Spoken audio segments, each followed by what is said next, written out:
Welcome to the Deep Dive. We've got a really fascinating set of sources you've sent in for us to explore today. Yes, we're looking at excerpts from the Gospel of John, Psalm 116, Exodus, 1 Corinthians, and also a related reflection piece. Quite a mix. It is, but there's a strong thread connecting them all, isn't there? This whole idea of service, remembrance, and sacrifice. Exactly, and how they intersect, especially when viewed through, well, a really pivotal moment in religious history. So the plan is to start with a very specific, maybe unexpected act of service, then trace how that connects outwards to these broader traditions of remembrance, sacrifice. And we'll wrap up by sort of bringing it back to the listener, maybe with a question to think about. Sounds good. So where do we begin? That act of service. Let's start there. John's Gospel, chapter 13, verses 1 to 15. It sets the scene just before the Passover feast. Right. And Jesus, knowing his time is near, he does something pretty startling. He starts washing his disciples' feet. Right there, during supper. That image is always so powerful, isn't it? The leader, the teacher, taking on, well, a servant's task. It really is. And you get Peter's reaction immediately, that sort of shock. Lord, are you washing my feet? Yeah, you can almost hear the disbelief. It just wasn't how things were, well, supposed to work. Precisely. And Jesus' first response is intriguing. What I am doing, you do not understand now, but afterward you will understand. He's pointing to a deeper meaning. But Peter still objects, doesn't he? He's quite adamant. He is. And that's when Jesus makes it really fundamental. He says, if I do not wash you, you have no part with me. Wow. That really raises the stakes. It's not just about politeness or custom anymore. Not at all. It's about their relationship, their connection to him. It suggests this act is essential. It makes you think, what was it about foot washing specifically? I mean, it wasn't just any chore, was it? That's a great point. No, it was typically a task for the lowest servant in the household, often seen as, quite menial. So for Jesus, their Lord and teacher, as he later calls himself, to do it. It wasn't just humility. It was, like you said, turning the social order completely on its head. He's redefining leadership right there. Leadership through service, not status. Exactly. And Peter, being Peter, then kind of overcorrects, right? Lord, not my feet only, but also my hands and my head. He goes all in. He does. But Jesus gently brings it back, explaining that someone who's bathed only needs their feet washed, maybe hinting at a prior spiritual cleansing. And then comes the main point, the instruction, after he's done. Right, verses 14 and 15. If I then, your Lord and teacher, have washed your feet, you also ought to wash one another's feet. For I have given you an example that you also should do as I have done to you. It's so direct. It is. It's presented as a clear model for their community for how they should interact. And that ties in so clearly with the reflection piece we have. It really does. It explicitly says, Jesus washing the feet of his disciples shows that true love is expressed through humble service. And it adds that greatness in God's kingdom means putting others first. It's a direct challenge to how we usually think about, well, importance or power. Definitely. Okay, so that's the act of service. But you mentioned this happens right before Passover. We need to understand that context too, right? Absolutely. To get the full weight of what happens next, especially at the Last Supper, we need to look at the Passover tradition itself, which comes from Exodus chapter 12. Okay, Exodus 12. This is back in Egypt, the story of liberation from slavery. Right. God gives Moses and Aaron these very specific instructions for the Israelites.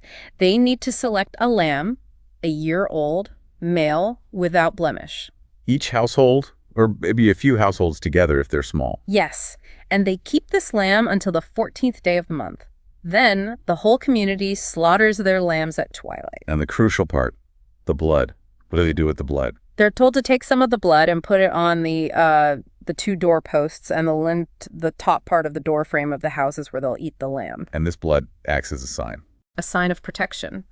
God says, according to Exodus, when I see the blood, I will pass over you. No destructive plague will touch them. That's the origin of the name, Passover. A sign of deliverance, secured by the blood of the lamb. Precisely. And the meal itself was also highly symbolic. They ate the roasted lamb with unleavened bread. Bread made quickly, without yeast because they were leaving in a hurry. Exactly. And bitter herbs to remember the bitterness of slavery. And they had to eat it, prepared to leave, dressed, sandals on, staff in hand, ready to go. All pointing to this imminent departure. And then there's the command about remembrance. Ah, yes, that's key too. God commands, This day shall be for you a memorial day, and you shall keep it as a feast to the Lord. Throughout your generations you shall observe it as an ordinance forever. So it wasn't a one-time thing. It was meant to be repeated, remembered. Continuously. An ongoing act of remembrance generation after generation, recalling this foundational act of liberation tied to the sacrifice of the Lamb. Okay, so we have this incredibly significant annual tradition. Passover, remembrance, sacrifice, freedom. How does this connect to Jesus and the Last Supper then? Let's bring in that reading from 1 Corinthians. Right, 1 Corinthians chapter 11. Paul is recounting what he received about the Last Supper, and this meal Jesus shares with his disciples is a Passover meal.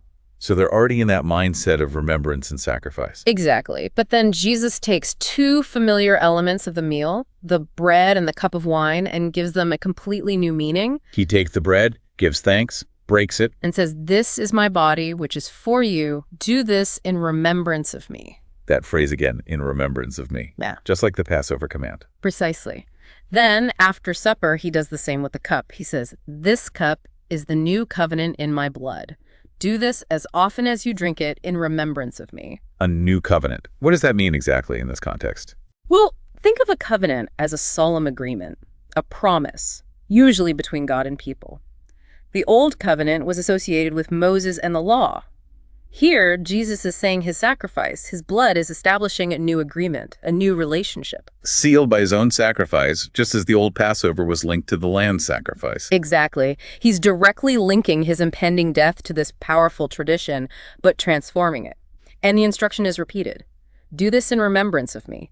So the act of sharing this bread and wine becomes the new way to remember. Yes. It becomes the central act of remembrance for his followers, often called the Eucharist or Holy Communion. As Paul writes just after that, "For as often as you eat this bread and drink the cup, you proclaim the Lord's death until he comes." So it's both looking back in remembrance and looking forward. Proclaiming his death, but also anticipating his return. Okay, I can really see the threads coming together now. You start with this profound act of service, the foot washing, which shows love in action. Defining leadership as service. Then you have the Passover, this deep-rooted tradition of remembering liberation through the sacrifice of a lamb. A memorial feast commanded for all time. And then at the Last Supper, Jesus weaves these together.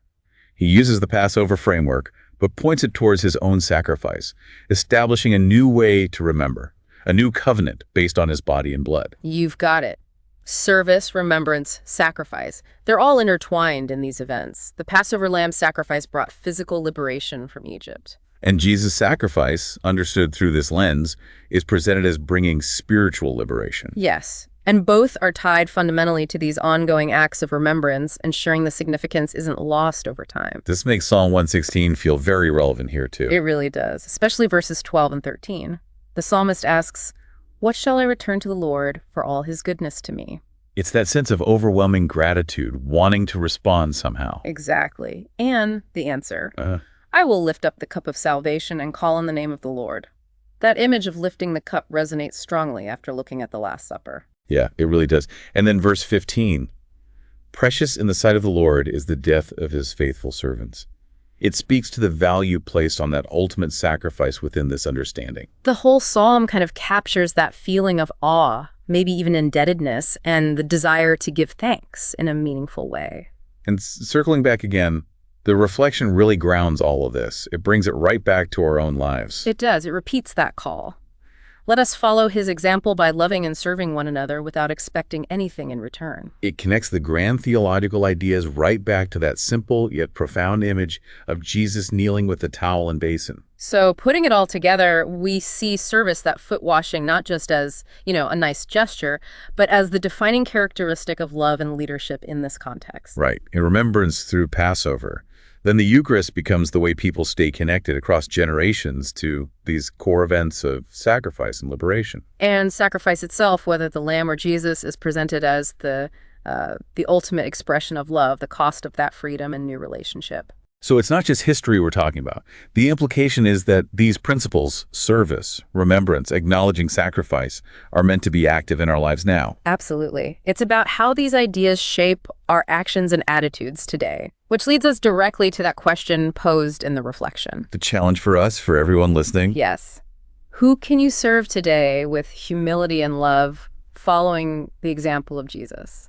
It really pushes you to think beyond just understanding the concepts and consider, well, the practical application.